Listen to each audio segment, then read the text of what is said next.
کیونکہ 1,24,000 انبیاء کرام اس سرزمین پر انسانیت کی رہنمائی کے لیے اللہ تعالیٰ نے مبعوث فرمایا۔ حضرت عیسیٰ علیہ السلام کے بعد نبوت کا یہ سلسلہ بند ہو گیا۔ 550 سال تک اس سرزمین پر کوئی نبی نہیں آیا، جس کی وجہ سے یہ زمین تمام طرح کی برائیوں سے بھر گئی۔ اس سرزمین میں عداوتوں نے، نفرتوں نے جنم لیا۔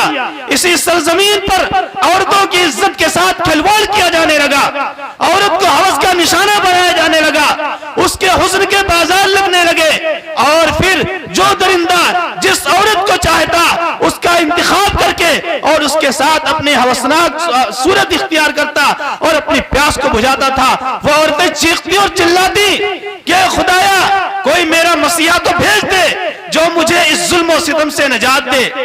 اسی سرزمین پر معصوم بچیوں کو زندہ درگور کیا جاتا، بے گور و کفن انہیں زمین کے اندر دفن کر دیا جاتا۔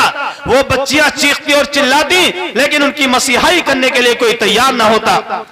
ایسے عالم میں اللہ کی رحمت جوش میں آئی اور اپنے پیارے پیغمبر محمد مصطفیٰ صلی اللہ علیہ وسلم کو اس سرزمین پر بھیجا، اور اس سرزمین پر بھیج کر کے اللہ نے احسان جتلایا۔ لقد من اللہ علی المؤمنین اذ بعث فیہم رسولا من انفسہم یتلو علیہم آیاتی ویزکیہم ویعلمہم الکتاب والحکمہ، کہ ہم نے مومنین پر احسان کیا ہے کہ ان کے درمیان ایک ایسا رسول بھیجا ہے جو ان کے سامنے جائے گا، قرآن کریم کے آیتیں پڑھ کر کے سنائے گا، قرآن کریم کے ذریعے سے ان کے دلوں کا تزکیہ کرے گا، قرآن کریم کے معنی اور مفاہیم کو بتائے گا، اور اپنے اقوال سے امت کی رہنمائی فرمائے گا، جبکہ یہ امت دور کی گمراہی میں جا پڑی ہوگی۔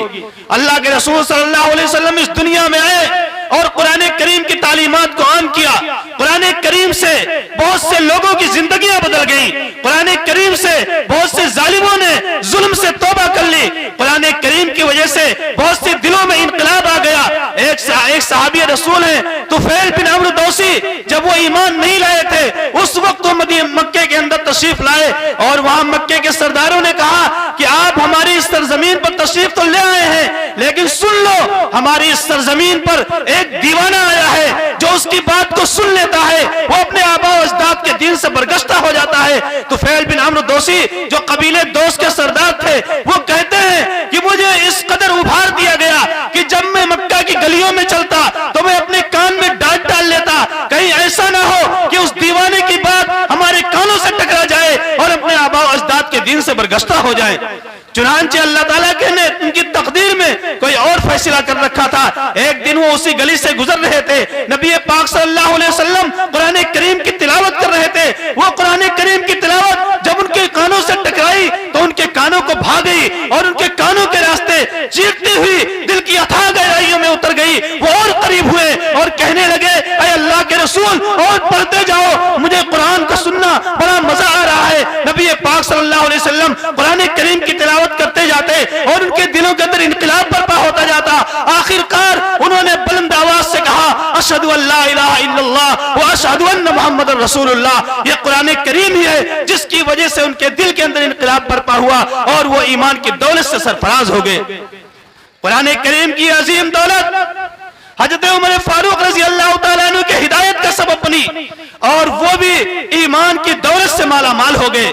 قرآن کریم یہی حضرت مولانا عبد الماجد دریابادی آپ کے اسی ہندوستان کی سرزمین پر جنہوں نے ایک بہت بڑی تفسیر لکھی ہے، تفسیر ماجدی کے نام سے مشہور ہے، وہ ایک دہریہ قسم کے انسان تھے، انہیں اسلام سے کوئی لینا دینا نہیں تھا۔ ایک دن اکبر الہ آبادی ان کی خدمت میں حاضر ہوئے اور کہنا شروع کیا کہ اے عبد الماجد میں آپ سے ایک درخواست کرنا چاہتا ہوں، آپ ذرا قرآن کریم کا بھی مطالعہ کر لیجئے۔ فرمایا ٹھیک ہے۔ پھر بڑی بے ادبی کے ساتھ قرآن کریم کو اٹھایا اور پورا مطالعہ کیا۔ ایک دن اکبر الہ آبادی آئے اور کہنے لگے کہ کیا آپ نے قرآن کریم کا مطالعہ کیا ہے؟ فرمایا کہ ہاں، ادب کی مائناز کتاب ہے، ایسی کتاب اور ایسی ادب کی چاشنی ہم نے کسی اور کتاب کے اندر نہیں دیکھی۔ فرمایا کس طریقے سے مطالعہ کیا؟ فرمایا میں نے اپنی میز لگائی، کرسی لگائی اور اپنے پیر کو میز کے اوپر رکھ کر کے قرآن کریم کو پڑھنا شروع کیا۔ فرمایا ایسے نہیں بلکہ آداب کی رعایت کرتے ہوئے، مستحبات کی رعایت کرتے ہوئے اور قرآن کریم کے تمام آداب کا خیال کرتے ہوئے آپ ایک بار پھر سے قرآن کریم پڑھیے۔ حضرت مولانا عبد الماجد دریابادی رحمۃ اللہ علیہ نے جب دوبارہ قرآن کریم کو پڑھنا شروع کیا، آداب کی رعایت کرتے ہوئے غسل کر کے جو وہ قرآن کریم کی تلاوت کرتے جاتے، ان کے دل کے اندر انقلاب برپا ہوتا جاتا۔ آخرکار انہوں نے تحریف سے توبہ کی اور اسلام قبول کر لیا، اور اس کے بعد ایک ایسی تفسیر لکھی جو آج پوری دنیا کے اندر ایک مائناز تفسیر کے نام سے جانی جاتی ہے، اور یہ تفسیر تمام دنیا کے اندر بڑی مقبول تفسیر مانی جاتی ہے۔ یہ قرآن کریم کی دولت ہے جس کی وجہ سے بہت سارے لوگوں کی زندگیاں بدل گئی۔ لیکن مسلمانوں، آج ہم نے قرآن کریم کو چھوڑ دیا تو آج ہمارے صفوں میں ارتداد نے، انتشار نے، کفر و الحاد نے جنم لے لیا۔ آج ہمارے سر پر کفر کی تاریکیاں ہیں، ہمارے سروں پر الحاد کی تاریکیاں ہیں۔ آج ارتداد نے ہمارے ایمان کو کھوکھلا کر رکھا ہے، ہماری بہن بیٹیوں کے ایمان سے کھلواڑ کیا جا رہا ہے۔ ایسی صورتحال میں اگر ہم اپنی بہن بیٹیوں کو ارتداد سے بچا سکتے ہیں اور ایمان کی دولت سے مالا مال کر سکتے ہیں تو صرف خدا کی وہی واحد کتاب ہے جسے ہم آپ قرآن کریم کہتے ہیں۔ اس قرآن کریم کو سینے سے لگائیے اور اپنی صفوں میں اس کے دروس کو عام کیجئے اور قرآن کریم کے پیغامات کو عام کیجئے۔ آپ کی جو آج یہ حالات پیدا ہو رہے ہیں کہ ہماری بہن بیٹیاں غیروں کے ساتھ جا رہی ہیں، یہ حالات ختم ہو جائیں گے اور باطل رسوائی کی موت مر جائے گا اور پھر سے ایمان کا بول بالا ہوگا۔ لیکن شرط یہ ہے کہ ہم قرآن کریم کو جو رسول اللہ صلی اللہ علیہ وسلم کا سب سے بڑا معجزہ ہے، اس قرآن کو اپنے سینے سے لگانے والے بن جائیں۔ کل قیامت کے دن اللہ کا دربار ہوگا، رسول اللہ صلی اللہ علیہ وسلم حاضر ہوں گے، پھر اللہ اپنے محبوب کو مخاطب کرے گا کہ میرے محبوب ذرا یہ بتائیے اتنی بڑی امت کیوں گمراہ ہو گئی؟ تو اس وقت اللہ کے رسول صلی اللہ علیہ وسلم کیا جواب دیں گے کہ اے میرے خدا، آپ نے ان کو ایک اصول ہدایت کی کتاب دی تھی، آپ نے ان کو ایک قانون کی کتاب دی تھی، آپ نے ان کو صراط مستقیم پر گامزن رکھنے والی ایک کتاب دی تھی۔ وقال الرسول یا ربی ان قوم اتخذوا هذا القرآن مہجورا، لیکن اے اللہ، اس امت نے اسی قرآن کریم کو چھوڑ دیا جس کی وجہ سے گمراہ ہو گئی۔